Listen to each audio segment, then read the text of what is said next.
एक गाय के माध्यम से हम जोगी बाबा के संदेश देवे के चाहतनी कि जोगी बाबा तक उत्तर प्रदेश में बहुत गाय के सेवा कैनी, तनी बिहार वाला काका के भी कह देती कि ये गाय के सेवा कर लेती।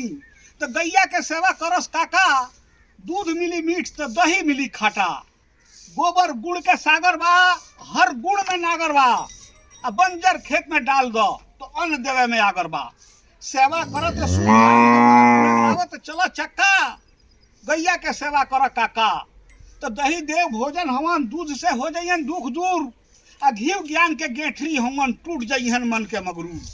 गाय दहली सब कुछ, बैलो दहली पक्का, गैया के सेवा करो काका। तो गोबर से घरे आंगन लिपो, गोबर से करो अंजोर, आ गोबर पर के उपजल अनाज खा के ना रहबो कमजोर। गोबर के अगर बेच देबो तो मिल जाई टाका, गैया के सेवा करो काका, गैया के सेवा करो काका।